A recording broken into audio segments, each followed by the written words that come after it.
Hello, it's story time. Let's listen to Nana Sarpong from St. Paul's Church as he tells us today's story. Enjoy. Hello, children. Our story today is about one time when Jesus and his disciples went out in the boat on a great big lake. This can be found in the Bible in the book of Matthew, chapter 8, verse 23 to 27. Jesus had been busy all day teaching a crowd of people about God and was very tired.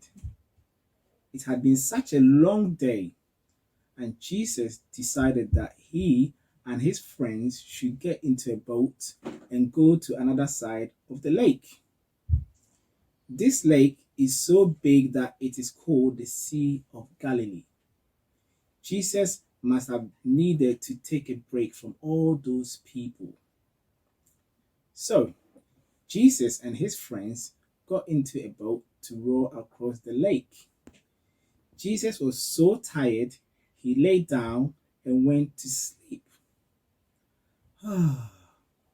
It's easy to understand why, because he had been teaching all day long and had probably answered lots and lots of questions.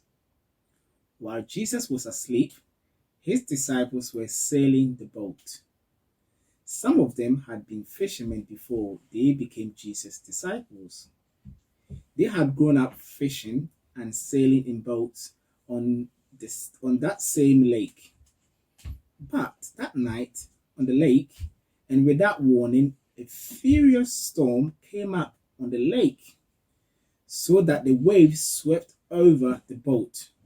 The disciples were very afraid. The storm got worse and worse.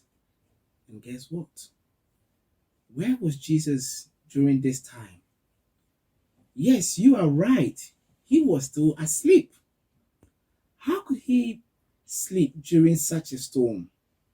The storm was really terrible and the boat was about to capsize or turn over, and still Jesus didn't wake up.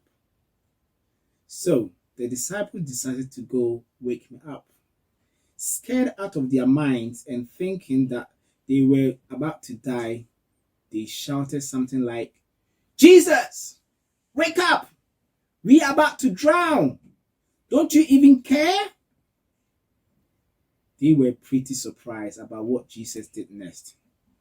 He didn't get up and start screaming, "We are gonna die," like most of us would have. He wasn't even worried. He simply got up, and it says in the Bible, he rebuked the winds and the waves. What do you think the word rebuked means? Rebuked means to tell them to stop doing what they were doing. So Jesus simply spoke to the storm and said, "Quiet, be still." And guess what happened next? The sea instantly got calm. The wind went away and the waves sank back into the smooth, glassy surface of the lake. Just like that, Jesus spoke and the storm ended. After Jesus calmed the storm, he asked his disciples, "Why were you guys so afraid? Do you still have no faith?"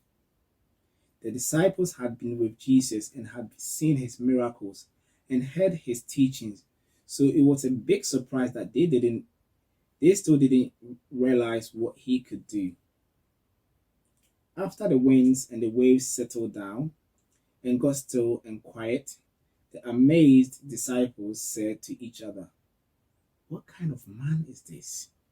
Even the winds and the waves obey him." Who is Jesus that even the winds and the waves obey him? That's right. Jesus is the Son of God. You may sometimes wish you could change the weather. For example, when it's too wet to play outside, we don't have power over the weather. But guess what? God has power over all things. Storms, viruses, and people. Nothing is more powerful than God. Later on, we will get a chance to pray and thank God as we remember nothing is impossible with God. I hope you like it. Take care and bye.